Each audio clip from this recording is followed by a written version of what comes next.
and then there'll just be a delay here.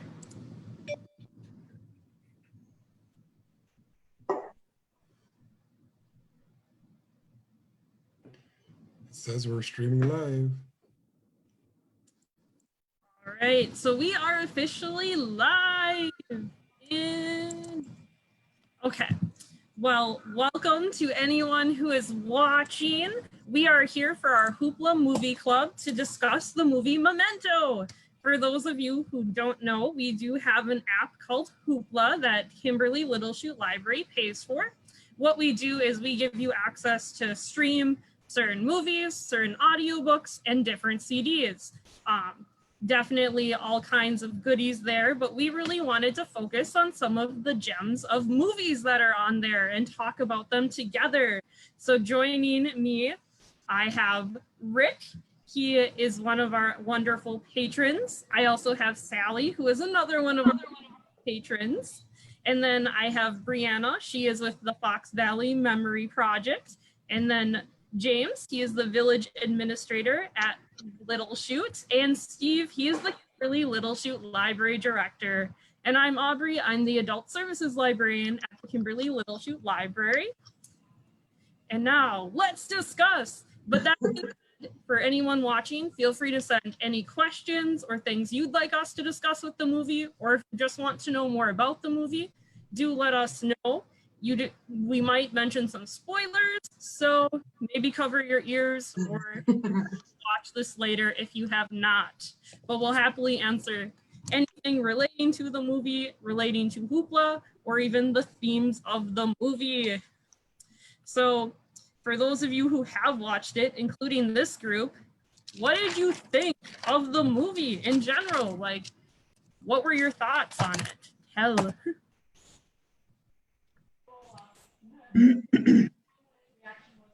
Well, I'm always the first to jump out there. So first of all, I thought it was kind of an athletic event because I had to keep track of the timeline and to, the going back and forth between what's happened in the life was like, oh, wow, this is really a good exercise for my brain.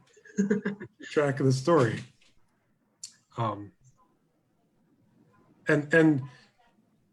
it was rated R, I imagine, because of the number of F-bombs were in the story. So I thought it was really well acted.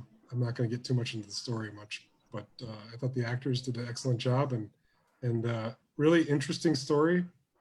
So I'll let other people talk about that. I honestly did not know what to expect, even when reading like the overview of the movie before I even watched it. I don't think I was really ready for really any of what happened at all. And honestly, it's not really my style of movie. And so I found myself a little bit distracted by other things. But overall, I think I would watch it a second time now that I sort of know what to expect, to see if there was something that I missed. I like doing that in those kinds of, it was rather suspenseful for me, like what's going to happen next and who's who. But yeah, overall, maybe not my style of movie, but definitely would probably watch it again just to retrace my steps through it. The first time that I had seen it, I was a little bit confused, but then I did some research and I was glad to see this discussion group discussing Memento. I've watched it 3 times since. I think for me, the third time was the charm, to really pick it apart and really understand it. It's a lot of fun. Well, go ahead. I just watched it once with no presumptions or no research in advance. Hoopla's a great platform. I clicked right in and began watching the movie. And maybe Rick's right or Brianna's right. You'd have to watch it again and again to really maybe figure it all fully out. Or like Steve says, the timeline.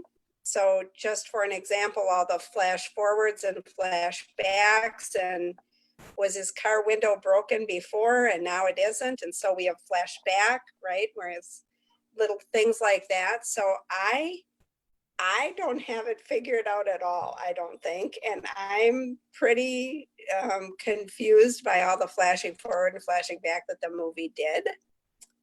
So I'll be interested to hear some of the insights that the others who have seen it more often have, or that can better keep track of all that complicated timeline. Yeah.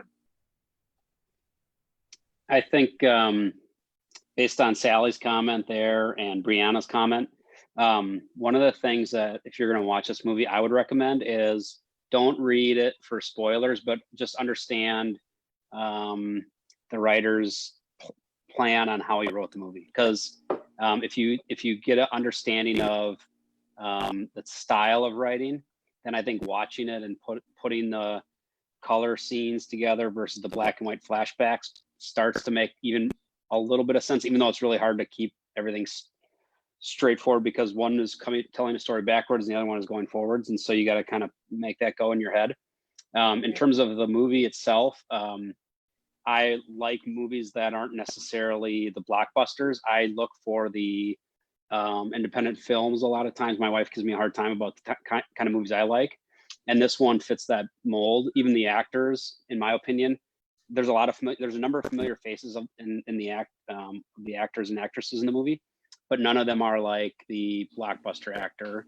And to me, that adds value because I think they really did a good performance in their roles and things of that nature. So I think just those few things, the fact that you could watch it again and pick up new things that makes it really interesting for me. So I really like the movie. I think it lives up to its critical acclaim and its awards that it was nominated for.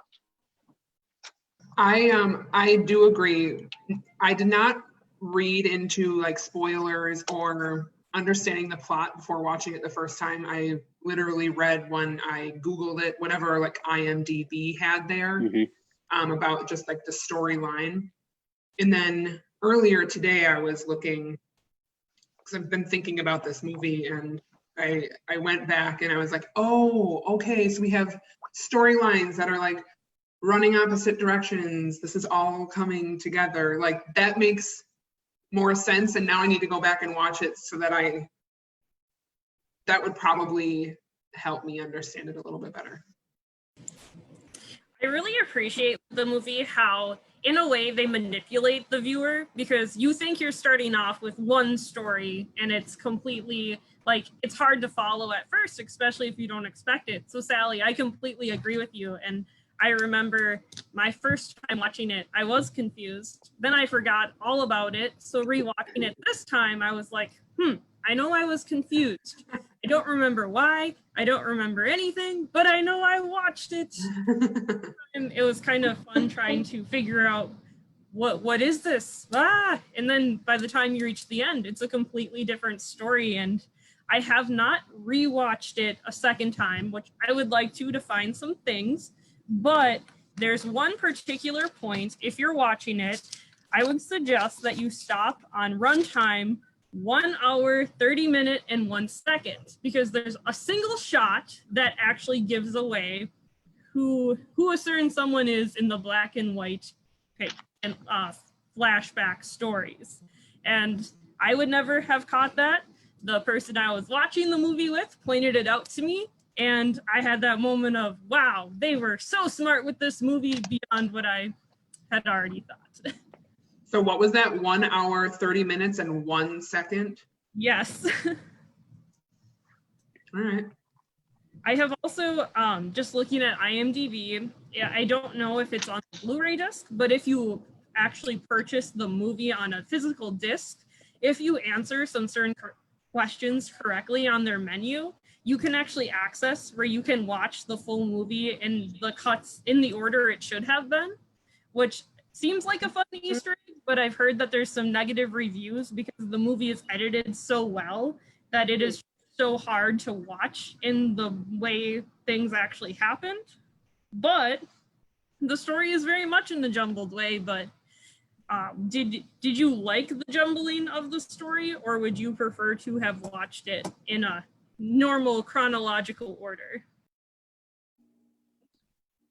Like I said, I was confused the first time, but after rewatching a number of times, I think I like the jumbled order because you're, like Steve had mentioned, you really have to put your mind to work to remember what the scenes are that kind of came before and where things are leading to. So I kind of liked it the way it was edited.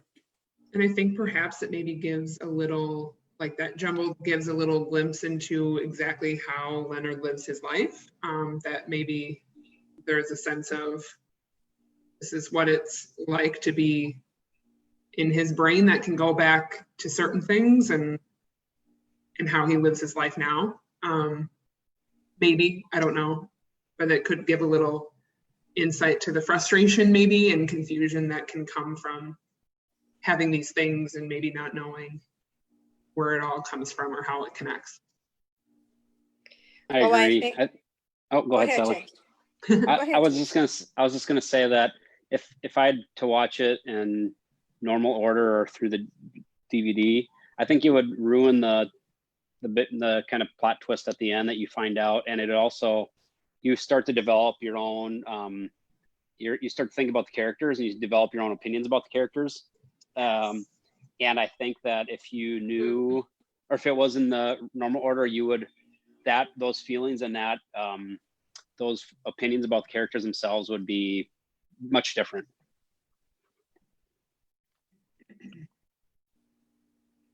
Well, I'm certain that whatever insights I gained from the panel tonight, I think I'm convinced I will watch it once more. If I had been watching it, just flipped onto it on Amazon Prime or something, I don't know if I would have finished it. Even in the beginning, it was not so grabbing me, but as the movie went on, it had me a little more, drawn in. Not initially, but as the movie went on, I felt more and more drawn to the story and where, as we say, where the screenplay was taking me, where the writer was taking me, but I'm still not certain exactly where he was taking me. So I have to confess that puzzlement.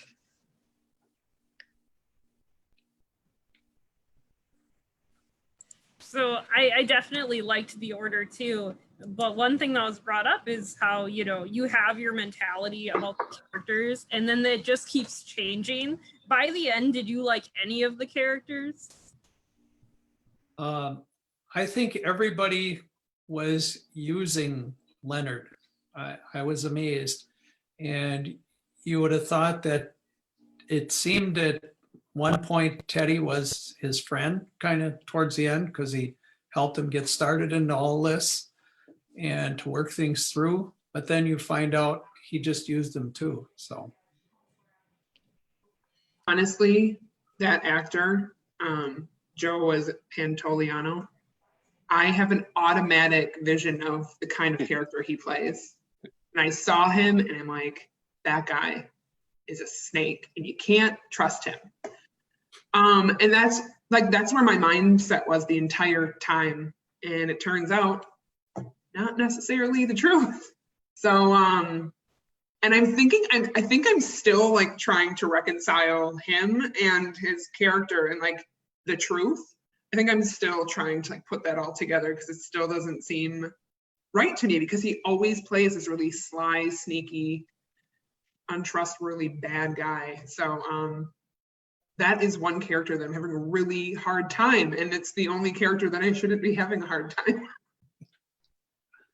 I had read on Teddy that one of the director or whoever did the casting, one of their regrets was, or they were concerned of his perception by viewers because of his past movies. But they said, actually this works because that's what you kind of want people to think, it works well in this movie for him. And I think one of the things with all the roles is that you kind of feel bad for everybody a little bit differently and at different points. And, even like, obviously you're really thinking for Leonard and everything he's going through, Lenny, that he's going through all these things. And, or did I mix this up? But anyway, all of a sudden, you get to the end of the movie and you're like, oh, I don't necessarily feel as bad as I did for him before. all along this whole movie. And then you just different mix of emotions. And I think that's a really interesting part about the way the movie was filmed. It makes you have a vast array of emotions while you're trying to keep everything straight in your head. But likable, Aubrey, I think was your question. I wouldn't tell you didn't particularly like them. I mean, you get insights into them and why they are doing some of the things that they're doing as the movie plays out. But I wouldn't call them I wouldn't call any one of them, for me, likable. No. Yeah, I didn't see anybody that I thought would be a likable character, and that was probably the most unreal part of the movie, because you would think that there's always some kind of relationship left. There's hardly any. Now maybe this is my Wisconsin naivety, but there's always people around you that care about you, it seems like. And that, it felt like in this case, and maybe this was the world that he lived in, right? That there was nobody that cared for him. He had dropped out of society or whatever the case might be, with some previous mental illness issues or whatever, perhaps, or whatever drove him to that. But usually there'd be somebody that would coach him along in a way that would be very positive, and he'd have that strong memory of his past with that person. But who knows? Maybe I need to watch it again. And we're all going to go watch it again. By the end, I felt like the only character that I could consistently say I sort of liked them completely was the person who worked at the hotel, because he was kind of the worst, but he admitted it, and I don't think anyone would have. And honesty trumps deception in any order. True. Yes. Sammy, are we not supposed to give away any spoilers, Aubrey? That's on mute. You can give away spoilers. We did mention that there would be some. It's kind of to discuss this I one. feel like we're getting to the part of the discussion where we're going to have to pretty soon. We can't just talk. If there's any character that's, I don't want to say lovable, but at least endearing, or you end up where and even though you find out his real role in the movie, is Sammy Jenkins. It's particularly the part where his wife tests him, and every time, and I thought as that scene played out, I'm like, she's testing him. He gave her like 4 insulin shots in a row, and every time he has a look, and this actor is like somebody you've seen a lot of movies, but you just like never know his name. But he has a very endearing look in his face. Every time his wife asks him, his look is like the same. He has this look like you would imagine an older couple that they love each other very much, and he just looks at her like that, and she's like, "Why are you not knowing this?" And you start to feel really bad for him, and even though then you find out his real role in the movie, and it's he's not who you think he is as well, but if anybody's likable, in my opinion, it's Sammy. It's actually a really good point. Yeah. I can see that, because there is that look, like, how after the first or second time, how could you even keep testing him? How could you even think that he's faking it? Because literally it's like, oh, you're right, it's that time. Yeah, and he has a look in his eyes like, "Oh, I'll come take care of you, honey." Like he perks up a little bit. Yeah.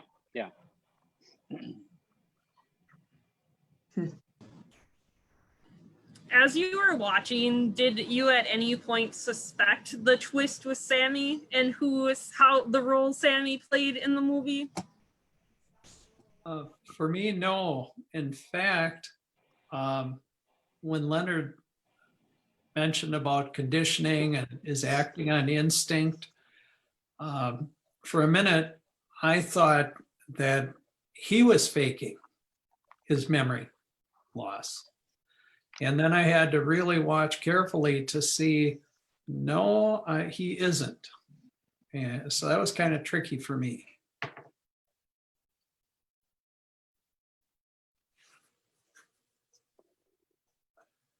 And that did make me think too, and possibly I read that somewhere, about how does he know he has memory loss if the last thing he remembers is his wife dying. So like, how is that something that sticks? Because that was after, I don't know. So that could be like, is he using this as an excuse and just completely erasing? But then the way that he goes about his day, you're like, he couldn't possibly be faking, right? Right. Nobody is that, really, is there anybody who's that good at being completely, I don't even know how to describe it. Heartless? I don't know. I don't know what it is. Well, he explains his condition to everybody apparently again and again. So how did he understand his condition or remember how to explain his condition? That's kind of something to think about. And how he keeps saying, well, it's not amnesia, it's not that, he talks about it very frankly.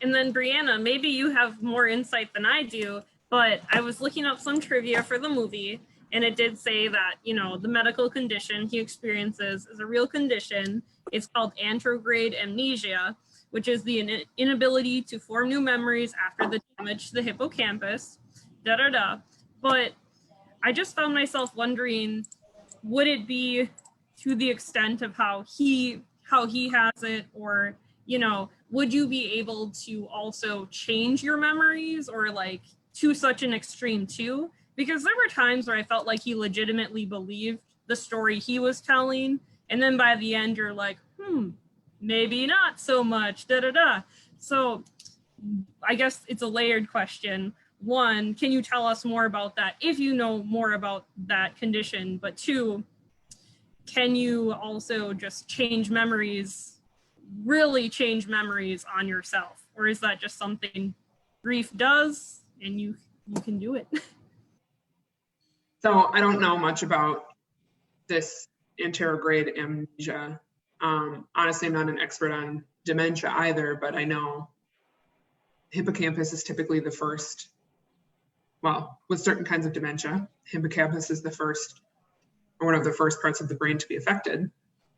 There are different types of dementia that may cause other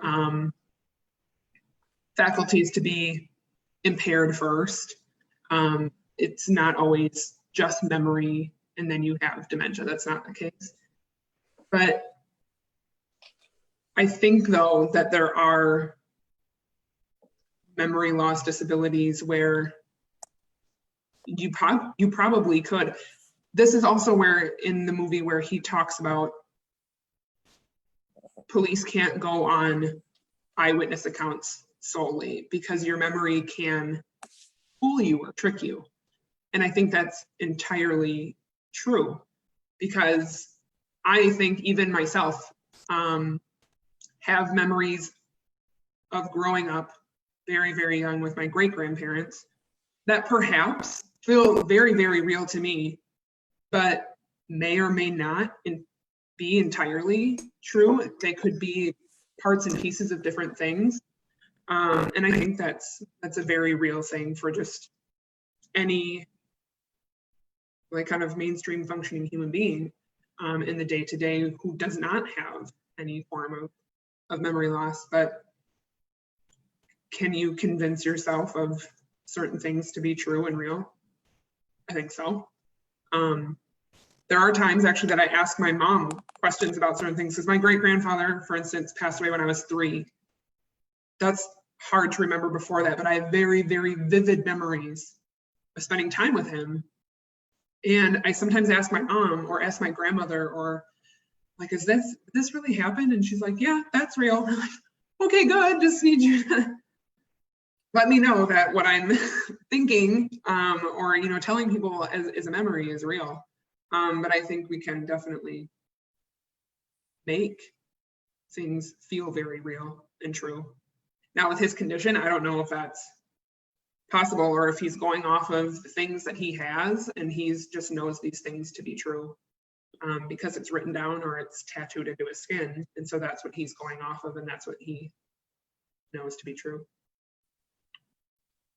Brianna, I'm not a memory person at all, so I'll just, but your comments about specifically childhood memories, and as you grow older, your perception changes, so I think your memories change.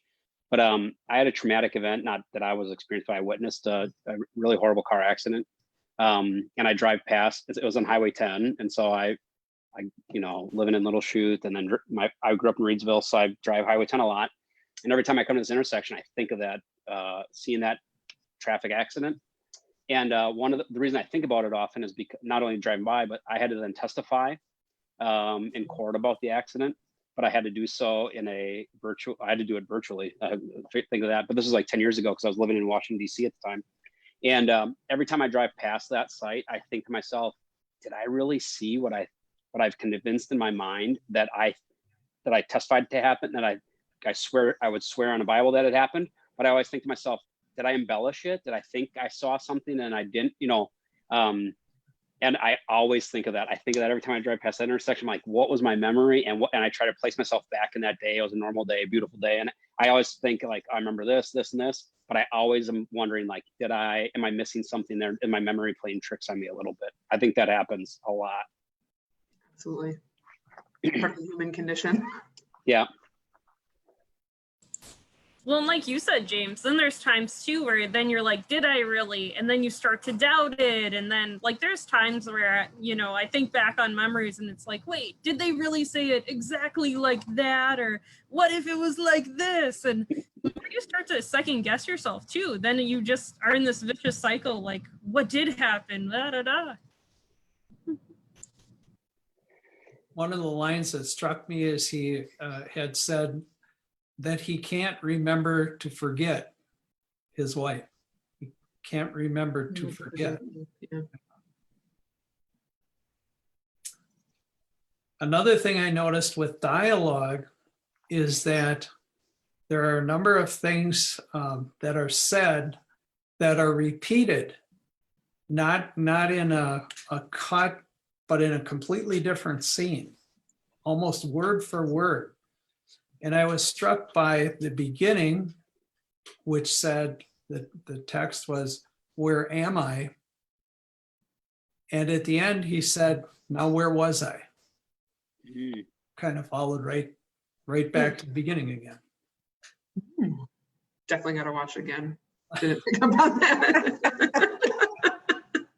On that point, Rick, I had read something that I believe it's the black and white versions of the film are, I missed this note, but I thought it was really, really wild, is that they were not scripted. They were basically improvised. The black and white version is a complete improvisation by the actors. And they knew what to be talking about, but just sort of did it off the cuff. Yep.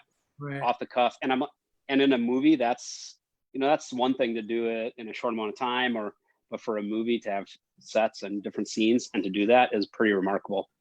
It is, yes. I had a couple of things with the memory discussion that I wanted to add. The whole movie is black and white, so you don't even get the advantage of. Oh no, I think he meant like the black and white scenes are improvised Okay. in the movie that you watched. Yeah, there's nothing Because else. I was gonna say, dear God, if the whole thing was black and white, I'm done for. Right. So I was just going to say that my sister and I have completely different memories of multiple things in our history. And I thought she was crazy all these years, but after growing up, I think probably when I reached the age of 35 or closer to 40, I was like, you know what? Maybe I don't remember those things correctly either. So maybe she isn't as crazy as I think she is. And then the other thing, going back to the condition, it's at first I thought I saw something similar to what some people have with a stroke, where they have the memory loss, the short-term memory loss, and you're talking to them and all of a sudden the conversation gets reset and where am I kind of thing. And what my experience with that in real life was that there was a recovery after that, so it got better progressively through the days, but I don't know if that's common or if that's assists and aces herself.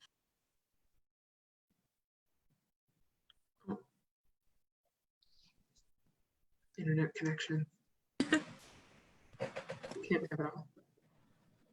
I'm sure Steve will come back. But I will say too, just since we were talking about facts for the movie, I saw that really the film's subject matter, Christopher Nolan and his brother were just on a late summer cross-country road trip, and Christopher was moving to LA. His brother was with him, and then by the time they arrived, they had actually written the whole screenplay minus the improvised scenes. And my thought was, wow, especially James had mentioned that Christopher Nolan, the writer and director of the movie, that then he took 5 years to write his next movie that's coming out. So it's interesting how you can write a story so quick, but maybe too, this might have been an easier one to write because there was a lot of editing that was happening, and it did get an Oscar nomination for that. So maybe that's part of it, but. On that point, Aubrey, it was also shot in a very short period of time. Like The movie 25 was, days. yeah. So, and some of the actors were only around for, because of the way the scene set up, like, only a handful of days, and they only had a handful of time together. I think the person on set the most was the main character, but that's a really, I don't know, I'm not a movie writer and I'm a producer or anything, but it just seems to me, I was like, wow, that's a really short time to shoot a movie. Especially one with this kind of like depth. I feel like 25 days, but maybe that's also part of it, is like you shoot it and there it is. You know what I mean? Like no chance to go back, no chance to change it, just act it how it is. And maybe going way back to, we were talking when I think James had mentioned about the cast being somewhat like seemingly meticulously chosen. That was all the time that it needed because of who was doing this, and they just came in and did their part and did it really well. It's true. I definitely agree with that. So my thought or question for everyone is, how do you think this movie would be different if it took place in 2020?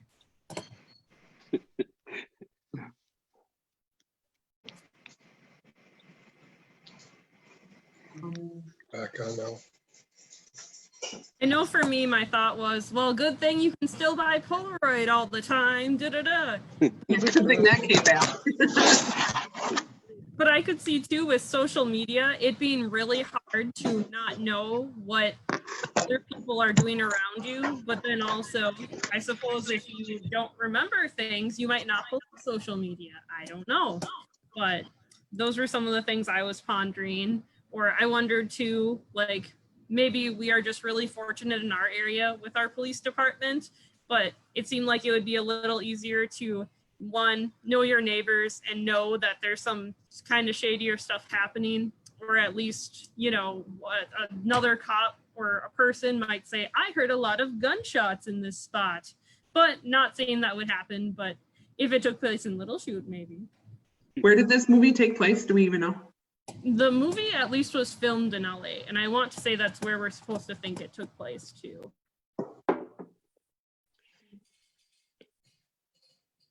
I think you hit on a lot of points there too about, I think it could have gone either way on whether or not Leonard would have had like a community of people around him.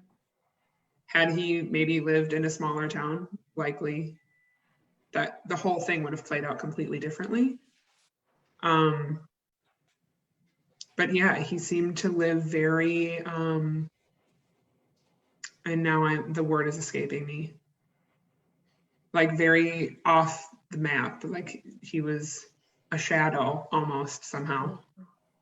But in 2020, I think sometimes there is a feeling of people being very separated. I mean, pre-pandemic time, but just in general, people live very separately and live their own lives and mind their own business and look down at their phones while they walk down the street and don't pay attention necessarily. So I don't know how likely the cars would have been different. I don't know. I could have imagined that maybe if it were shot today, Leonard's cues to himself might have been more technologically enabled.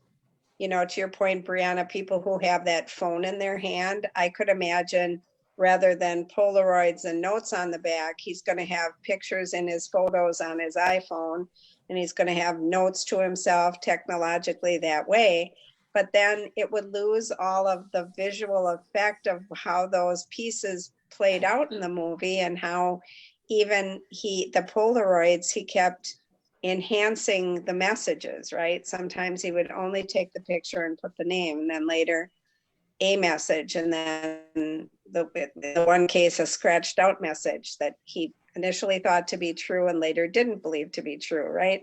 So to have that play out with technology in his hand wouldn't have been nearly so visually impactful. So I like the old Polaroids, although I was at a wedding last fall and a young girl there had a Polaroid. They do still make them, so. They do. Yep. Yeah, it took me a while in the beginning with the Polaroid because I noticed he was adjusting his jacket a number of times when he went down from his hotel room to talk to the owner, whatever. And then I finally figured out, he's adjusting the strap for the Polaroid that's hanging inside. Right. I also felt like the suit was very ill-fitting for him, and then later you understand why the suit is ill-fitting. Yeah. It wasn't made for him, right? Yeah. On that note, too, I kept wondering, how does he have this car? How does he have money? And then, you know, I'm glad they touched on it.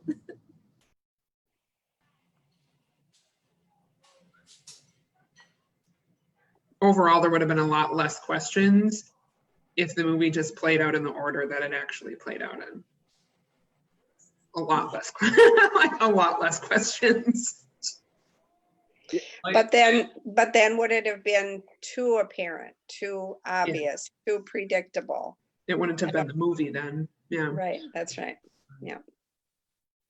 I also think the time frame, not only for watching the movie and thinking back to Polaroids and having grown up in that era, kind of nostalgic for me. But you know, the movie comes out 20 years ago or so, and if you watched it, let's say, I think I watched it within like sometime in the early to mid 2000s, I've watched the movie, and I think I didn't have a smartphone probably until 2010, 11, when my wife made me get one. And but up until that point, you know, if you wanted to Google something, you had to get your computer out, right? You had to go do. You didn't have it in your hand.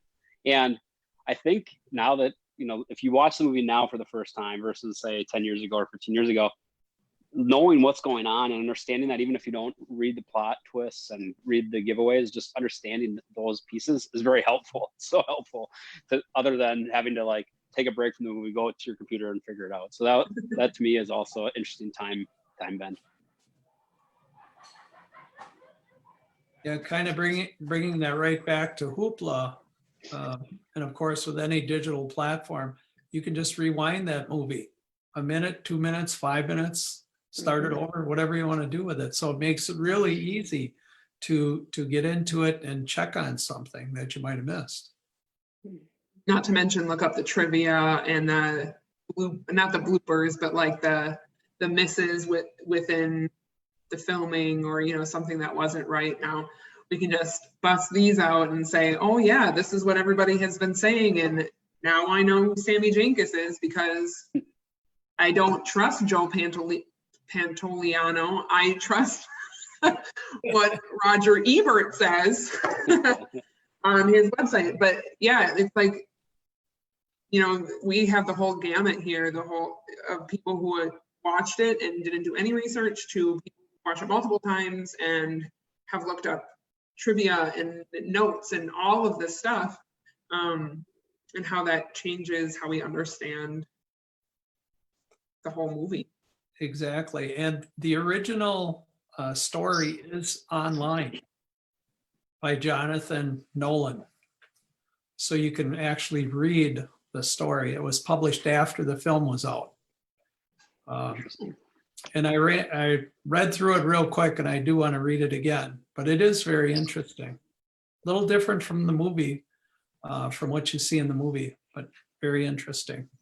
So Rick, to these questions and points we've been making all night about the timeline in the movie and the flashbacks and flash forwards, is the story written as a linear story from? No. No. No. Okay. No. Okay.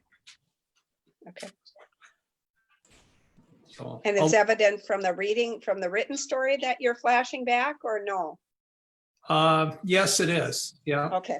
And actually with the story, right underneath searching it, I think was an analysis of the story, which really got into depth about breaking down the story itself. And kind of the movie, it runs the same way as the movie, different from what the movie is, but the breakup and stuff is the same. Okay. So, I will definitely have to check out the story because I'm really curious now, Rick. I will say too, like as Brianna said, it's fun reading all the facts that people find out about it. And some of them are so random and obscure that I would never notice it. Like I saw that Teddy's phone number is the same as a character from Fight Club, Marla, if you've ever watched that. And my thought was, who memorized these? But also, thank you. That's a fun fact there. But beyond that, even just while watching the movie, before I reached the conclusion, I just found myself wondering, like, if I were Lenny, is there anything I could do like differently that he isn't doing if I had this condition? And I don't know. I felt like he had a pretty good system for the tools he had, but I don't know. Obviously, they couldn't have been as effective because he could also, you know, throw himself off course when he was upset about things too. But I found myself wondering if I would have a better solution. I couldn't think of anything else that would have helped me. And Aubrey, to that point about Lenny throwing himself off course, and I watched the movie on Saturday night, so it's been a number of days, but I got the impression that at the very tail end, he was intentionally writing himself off course. Maybe I misinterpreted that, but like he started to get open to the window or the memory of his wife and the insulin shot, and he's like, nah. I think he used some colorful language and wrote something about Teddy, and you know, and that goes back to some of the stuff we talked earlier, like, you know, how do you know, memories and all those things, and but it just, you know, that intentional. That's when I started to think, oh boy, this guy. And you also then wonder at the end of every movie like this, and this is just my personal preference, is like I always wonder, like, what happens next in this character's life, like what's the next. And that's the one of the things I think about in this movie is like, oh, I wish I could watch for another half hour just to see a little more. Where did he go and what did he do after that? Yeah. see, and I think that goes back to what Teddy's purpose was, kind of that we find out at the end, that he wanted to give Leonard's life some purpose. So they went to track down this killer, and then it continued on and on. And I think, James, what you're referring to is where he wrote down, don't believe his lies. And I think right from there, then he just continued on his way, and who knows where he's going to go from there. That's right. That's a good point. And when Lenny, they have that when Teddy and Lenny have that exchange right before that scene, or that when he writes that, Rick, I remember thinking to myself, I wonder if Teddy had told Lenny this before, right? Like, I wonder if he said, hey man, you know, we've done this, you're good. Or like how many times he's had that conversation with him. And obviously you don't know, but you just kind of wonder, like, with his memory, maybe they've had this conversation already. Yep. I got the same feeling at that point in the movie as I did when I watched maybe the second episode of Dexter, that a friend of mine kept saying, you got to watch Dexter. I didn't want to watch Dexter. And when I watched the second episode of Dexter, I got that similar feeling at this point in the movie, like, who's next and where next? And does this ever end? With Dexter, it doesn't, does it? I don't, Well, I can't spoil Dexter for anybody who doesn't watch it. Because we're only allowed spoilers for Memento, not Dexter. Right. That's right. We only And I was- disclaimered for this movie. Right, that's right. But it did give me that similar feeling, right? Like, man, will it ever end? Will his business ever end for him? And I think, my feeling was no.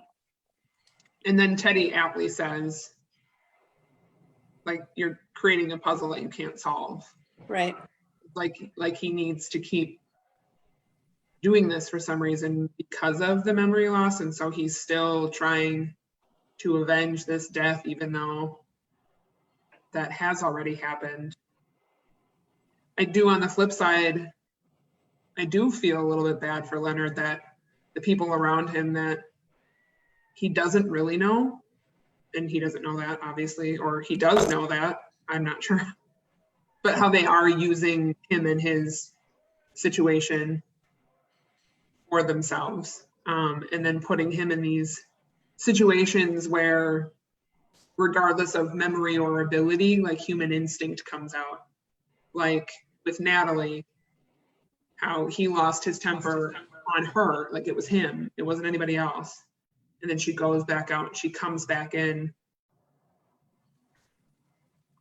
Hers, I think I'm still a little bit confused about some of Natalie's like intentions and like with Leonard and like using him for this. Maybe I missed something. I don't know, but yeah, I'll have to watch the movie again. Well, that's where the timeline and not feeling confident in all of my timeline, but I don't know at those points where those scenes are happening with her, where you're the one you're pointing to, Brianna, is where she comes back in and gives him a different reality of what may have happened to her face, but it isn't what we know. It isn't what happened. But then I don't know in the timeline of that all, what at that juncture, what does she know about any involvement that he's had with Jimmy? I don't know where that is, what comes first and next. I think she spotted the car, but that's in the following scenes. That she spotted the car that Leonard had was really Jimmy's car. Right, where they rolled, right. Oh, I thought you were someone else. Yep. Yep. And at what point is he ever in Jimmy's suit with her? I don't know. I can't remember. Maybe you all remember. She realized that too when he pulled that thing out at the bar. I'm not sure if it was the bar or not, but the coaster. Yes, coaster? This was in my pocket, and she looks at him and says, "Your pocket?" Right. Okay. Yeah. And one thing I noticed at Natalie's apartment was, I can't quite remember the order here, but he had asked her, or she asked him if he needed a pen. So she gave him a pen out of her purse. But later on, before she goes back out to the car to sit and wait, she scooped up all the pens and put them in her purse. So yeah, he's frantically searching for one. Yes. Yeah. And I didn't catch that till the third time watching. That scene just really scooped them up fast. That scene with Natalie and Leonard really made me, because that's the first, maybe it's not the first time, but it's so obvious that he's being used and she's using his condition to further an objective, even though maybe it's not as clear at that point. But I was mad. I was like mad for him, mad at her. She egged him on to hit him, and then she went outside and said, "Oh, so-and-so did this to me, and you got to go take care of him." And at that point, I'm like, "Oh, she totally did it. She totally took advantage of this guy." Right. I think this is also partially having to remember that the movie starts with like the last scene and sort of is like rewinding in forward motion somehow. It's remembering that throughout the whole thing. And that maybe will help the next time, Sally, that we watch this movie. Keeping that in mind, that things are happening in a different order. Right. Natalie was just cruel, you know, with not only what that scene was, but also with the spitting in the beer and knowing that he wouldn't know. Yeah. I mean, who would do that? Yeah. It's just, Natalie and that guy at the bar. yeah. Well, That's you know, I think Aubrey, I think you asked or you made the comment. This one's happened in small Little Chute, you know, or like in a smaller community. And I do think having you know, I lived on both sides of the country, not necessarily LA, but close to it. And I think in a larger community like that, and if you had a condition like this or a mental health issue, it's easier to slip through the cracks. And I'm not saying it doesn't happen here in the Fox cities, because it certainly does. But out there, there's so many more people slip through the cracks. And then the people, maybe I just have a bad memory, but I think there are people like that. I think there are a lot of people like that in the world. And unfortunately, and I'm happy that a lot of them don't live in the Fox cities. That's why we chose to live here. But, you know, I think they exist and they take advantage of people, whether they have memory issues or not. Mhm. I did have the thought as I was watching him struggle with everything, like, where are his people? Where is his little posse of people? He has no real friends. He has no family that we see that's anywhere as part of the picture. So he truly is trying to navigate this terror. And you know, your heart hurts for him with this ability to have memory. And then there's no one present there's no one with his best interest at heart. Because those are really the people that make a huge difference for people who are struggling with any sort of mental health issues, memory loss, any other disabilities. Like, it's really the people around you that make your life work and function as, like, I guess I'll air quote normal, because whatever that is, but as people do who aren't struggling with those things. I think that was, yeah, for some reason it was like, where is everybody? How are you just out and about with nothing? Like, especially when, do people know that you're living with this? You keep saying that people know that you're living with this. Mm-hmm. Where are they? Where are they? Right. And was he really an insurance investigator? I don't really know, because now, like, when you think about the Sammy Jenkins story and how he's using this story to explain something, and then where he puts himself, was there another person in that role? And, like, what did he do before this injury? Was he really an investigator? I don't know. I think on that question, I think Teddy says something about Sammy Jenkins that cleared some things up really right at the bitter end of the movie. He makes the comment, or he says something like, you've made Sammy Jenkins, or no, Sammy Jenkins is real, but you've made his story up. Yes. That's your story. And Sammy Jenkins was a fraud. Sammy Jenkins made it all up. He didn't have a wife. He just made it up, and he was trying to fraud the insurance. But you took his story, that's your story. That's not his. That's you. And Lenny's trying to say that, and then things go that way. But I think that's what happens. So maybe he really was the insurance investigator who caught the real Sammy Jenkins. I think so. I don't know. One good question, I guess, maybe, like, at what point, what made him have? So, okay, if his wife wasn't brutally raped and murdered, and he didn't get hit in the head, and what caused him to have this? Was it maybe just did it just have an onset, or did he have some kind of traumatic brain injury that did onset it? That would be one. That's a good, I guess, a question that I would have is, like, when did he start having it? Because he obviously did something to his wife, you know. So Aubrey's got something. Trying to figure that out, and I was pondering, and I could be completely wrong, but one of the theories I had was maybe his wife actually had been attacked at some point, but maybe he did get hit in the head and lived.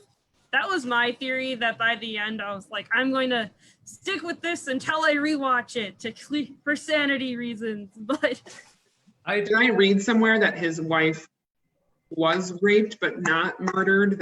Is that part of also what Teddy sort of told him? And maybe I wasn't listening because I don't believe Teddy, because Joe Pantoliano, whatever his name is, the actor, is an untrustworthy guy. And I keep it's been 24 hours since I watched this movie and I can't get over that, about who this guy plays and how that's messing with my brain.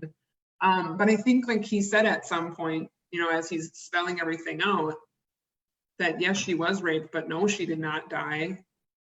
You did that. Spoiler alert.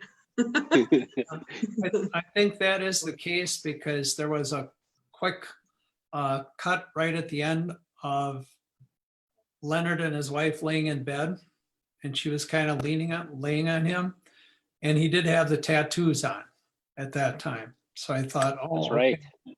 Yeah. Different tattoos though, Rick. Different? Oh, different tattoos. Go back and look at the I will have tattoos to look. at the end of the movie where he's in bed with his wife. He has a tattoo over the left side of his chest, right about where his heart would be. And you're going to be shocked when you see what that tattoo is versus the tattoos that you see everywhere else throughout the movie. I say, because throughout the movie, that's the one spot he doesn't have one, because he talks about how, well, maybe that's for when I find him. Yeah. Oh, you're going to be shocked with what the tattoo says. And I can't tell Facebook what it is. You're just gonna have to go back and watch. Good one, Sally, good one. So really what I'm getting out of this whole discussion is we are all going to have to watch this at least one more time. There are many things to pick up. And my final question before we end our discussion is, would you recommend this movie to our Facebook viewers? The panel discussion makes me say yes. My answer prior to our panel discussion probably would have been no. Second, about that? I totally changed my tune. I totally changed. I said this really wasn't my style, and maybe it still isn't, but now I'm intrigued and I have to go back and watch it. Mhm. Yeah, I would say yes, but be ready to watch it twice. third time's a charm. Yep. Right. I think it's a great piece of art. I think Yeah. it's worth viewing once at least, and probably more than that. I will As long say, as you have your earmuffs, for certain. Yeah. I will say for me, this was the movie when I started my high school job of working at a movie theater. This was the one that I was always told, you have to watch this one. You cannot find one that compares. So I do think I would highly recommend it. It gets you kind of hooked on wanting plot twisty movies too, but I haven't found the winner, but I'd recommend it. But do be ready for adult content. It is an adult R-rated movie, but I definitely really enjoyed it. And I would I just, not necessarily about the movie, but I gotta thank Aubrey and Steve and being able to participate in this after having watched a lot of movies and a lot of off the beaten path movies. I've always wanted to participate in a panel about movies and review movies, so this like checked almost like a bucket list item for me. So thank you. Yeah, and so are we all now coming back together? Not on Facebook Live, but we're all going to watch it and come back on Zoom. We're going to have to facilitate a private discussion so we can all figure this out. Of course we will. That'll be perfect. But without further ado, I will cut our conversation to a close. I cannot thank all of you enough for coming. It's so fun to discuss movies that we have access to, and if anyone watching has any comments or questions that you would like us to answer later, we'll keep our eyes peeled because, as you can tell, we like talking about movies. Next month, we're going to do this monthly. So on the 4th Thursday of the month at 7 p.m., we are going to talk about another Hoopla movie. So our chosen one is Smoke Signals for next month. So definitely join us and we will have another panel about it. Again, all these movies can be found on Hoopla. And if you have any recommendations for movies we should watch, and that goes for you panel as well, or if you would like to be a part of the panel, shoot us a Facebook message and we will talk about it. But thank you for watching, and thanks to our panelists. This was a lot of fun and it makes me appreciate the movie 50,000 times more than I did before. Thanks for inviting me, Aubrey. Yeah, thanks for the having me. input. Thanks, everyone. Yep. Have a good night. Have a Good night now.